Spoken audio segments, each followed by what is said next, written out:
Olá, meus queridos alunos, vamos continuar aqui nossa jornada nos exames complementares e agora na nossa última aula introdutória, porque todo o outro conteúdo mais denso vai ser dado em sala de aula com vocês, com prática de casos clínicos, né? Então esse último conteúdo ele vai sedimentar principalmente o hemograma e as principais indicações dos outros exames que nós solicitamos. Lembrando que o tema exames complementares é um tema extremamente vasto, que daria várias e várias horas de conteúdo, mas a gente precisa focar aqui no que realmente é útil e aplicável à nossa clínica de pacientes especiais. E eu preciso que vocês entendam muito bem o principal exame que é solicitado, que é o hemograma, que contém as principais informações do paciente, assim como as provas da coagulação, que a gente vai falar um pouquinho agora. Então vou projetar a minha tela, tá certo? Para que a gente visualize aqui. Então, vamos lá.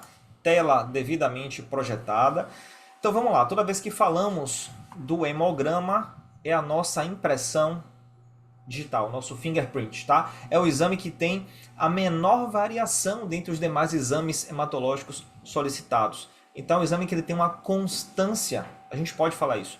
E é preciso entender, eu falei com vocês na última aula, né, do hemograma completo. Isso é uma redundância, mas a gente ainda vê em muitos laboratórios, porque o hemograma ele já é completo. Ele já é um exame que é constituído por três fases. A fase eritrocitária, que é a fase vermelha, e aí representado aqui, deixa eu pegar minha canetinha, representado aqui pela nossa hemácia, nosso glóbulo vermelho, como a gente chama, né, nossas hemácias, que na sua superfície carrega uma molécula muito conhecida de você chamada hemoglobina, e essa molécula ela vai fazer uma função fundamental, que é a função de carrear a molécula do oxigênio e também do gás carbônico. Então pensem que a nossa hemácia é o carro, mas esse carro tem que ter um motorista, certo? Senão é um carro sem direção, e o motorista seria a hemoglobina, que vai levar ali os seus passageiros, perfeito? Que seria as trocas gasosas entre oxigênio e gás carbônico. O leucograma, que é a nossa série branca, nossos glóbulos brancos, células de defesa. E, por fim, as nossas plaquetas, que vocês estão vendo aqui em amarelinho. Uma plaqueta ativada, né? Uma forma um pouco diferente daquela comumente veiculada nas fotomicrografias de varredura, mas hoje a gente já sabe que uma plaqueta ativada ela tem uma espécie de pseudópodes, né? Ela se torna muito mais pegajosa e muda um pouquinho a sua forma tradicional, justamente porque ela precisa primeiro se aderir à parede do vaso sanguíneo e depois ela precisa se agregar. Então são dois fenômenos diferentes, a adesão e a agregação plaquetária. Vamos lá, galera. Então lembrando, né? Nosso hemograma, nosso fingerprint, nossa identidade, um exame que tem pouca variação ao longo dos meses, ele flutua muito pouco, exceto se você está lidando com um paciente oncológico em quimioterapia, ou um paciente com doença hematológica, ou um paciente que de fato transfundiu sangue, tem uma anemia severa, onde esses valores podem oscilar muito mais. Diga-se como exemplo a anemia falciforme, por exemplo. E falando especificamente da série vermelha, eu vou ticar aqui para vocês, toda vez que vocês pedem um hemograma, vocês vão ver essas situações aqui. A contagem dos eritrócitos, que eritrócito é o glóbulo vermelho, é a hemácia, perfeito. A dosagem de hemoglobina, aqui eu vou marcar um super asterisco, porque esse exame aqui é o exame principal, que está contido dentro do hemograma. Entendo, o hemograma é um conjunto de exames. Quando você pede hemograma, está tudo isso aí no hemograma. E aqui a gente está falando só da série vermelha, daquela primeira etapa do hemograma. O hematócrito, então a hemoglobina, estou quantificando as moléculas que estão presentes na superfície dos eritrócitos, perfeito? O hematócrito é o que? É a concentração de células do sangue. Então, sangue muito concentrado, vou ter um hematócrito maior. Um paciente que tem um sangue muito diluído, ou um paciente que, por exemplo, perdeu muito sangue, sofreu hemorragia, ele vai ter um hematócrito baixo, perfeito? E aí existem outros marcadores, que esses aqui eu não vou destrinchar com vocês aqui, para não gerar muita dúvida, mas a gente tira a dúvida na sala de aula, que é justamente sobre o VCM, o HCM e o CHCM. Todos esses marcadores, eles dizem respeito, por exemplo, volume corpuscular médio. Aqui a gente quer saber se é uma hemácia que ela tem um volume maior, que é macrocítica, normocítica ou microcítica, pequenininha. Então isso é um marcador de algumas anemias que os médicos hematologistas vão caracterizar com esses dados. Mas de interesse para o dentista, eu diria para você esses três primeiros: a contagem de eritrócitos, a hemoglobina e o hematócrito. Olha lá, hemoglobina corpuscular média, que está na sigla HCM. É esse aqui que eu estou mexendo aqui, tá?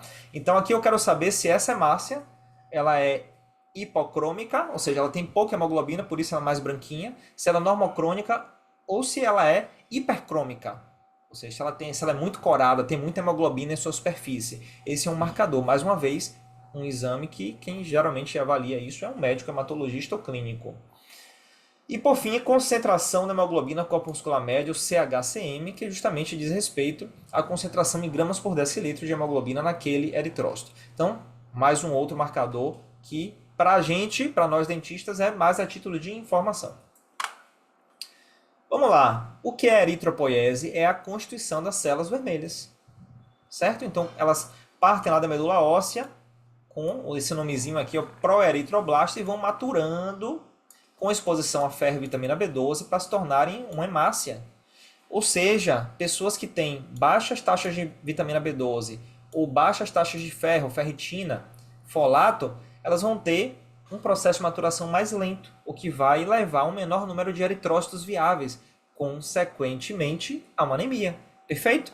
Então, 90% das causas de anemia são anemias ferroprivas, por deficiência de ferro, e muitas vezes vitamina B12 associada, especialmente lembrando que a vitamina B12 é uma vitamina que está contida em alimentos derivados de origem animal, especialmente a carne, e que pessoas veganas e vegetarianas devem ter quantificada de forma frequente a sua vitamina B12, justamente para evitar quadros de anemia, perfeito? E se é necessário suplementar, ok? Certinho, então a contagem de eritrócitos, a gente está vendo aqui, ó, homens em torno de 5 milhões de células por ml, mulheres 4 milhões e 500. Por que as mulheres são menores? Porque todos os meses as mulheres em idade fértil menstruam e por isso elas tendem a ter menos eritrócitos. Quando a gente sangra, a gente perde células vermelhas, perfeito? Vamos lá. O que mais? Hemoglobina, o principal marcador. Lembra do asterisco? Risque esse asterisco aqui, porque é importante. Esse é o marcador mais importante que você vai olhar no hemograma, a primeira etapa, que são as células vermelhas do paciente. Porque a hemoglobina ela diz muito a respeito da classificação de anemia. Para uma pessoa ser considerada anêmica, ela tem que ter uma hemoglobina abaixo de 12,5 gramas por decilitro. E aqui estão os valores de referência que vocês podem pescar sempre que vocês quiserem nos exames dos pacientes. Não tem vergonha nenhuma disso aí. Com o tempo vocês vão decorando e aprendendo. Ok. Então, se esse é o principal marcador, a gente já falou que as mulheres tendem a ter um valor de hemoglobina um pouquinho mais baixo. Mulheres em idade fértil por conta do sangramento menstrual mensal. Perfeito? Elas passam uma semana, em média, no ciclo menstrual, com esse sangramento que pode vir a ser até mais intenso em algumas mulheres, né? Que acabam emendando os anticoncepcionais justamente no intuito de evitar esses sangramentos intensos menstruais, que a gente chama de metrorragia, tá bem? E é normal encontrar uma discreta diminuição. Não se assustem, ai meu Deus, professor, a minha hemoglobina está 11,8, eu sou anêmica. Calma, né? Vamos ver essas circunstâncias, né? Ciclo menstrual, exige uma paciente que tem uma menstruação muito forte, né? Tudo isso pode ser caracterizado e discutido. O hematócrito, que é aquele terceiro marcador importante, ele diz respeito à concentração desses elementos figurados no sangue. Então pense que aqui é um tubinho de coleta de sangue de laboratório. Após a centrifugação, aqui a gente vai ter o plasma, né? Então quem já faz aí o LPRF, que vocês já conhecem, né? É justamente a centrifugação. Ali embaixo vai estar vermelhinho, porque a gente vai ter, ó, hemácias ali embaixo, perfeito? E aqui em cima a gente vai ter o quê? As células mais leves, que são as plaquetas e o plasma do paciente, perfeito? Então, para quem não conhece o LPRF, é o plasma rico em fibrina, é leucocitário, né? Então, LPRF, que é bastante utilizado aí nas osteonecroses, nas cirurgias de implante, nas exodontias, né? Eu uso na minha rotina diária. Valor de referência ao hematócrito, entre 40% a 45% do sangue do paciente tem elementos figurados. Isso é normal, tá bom?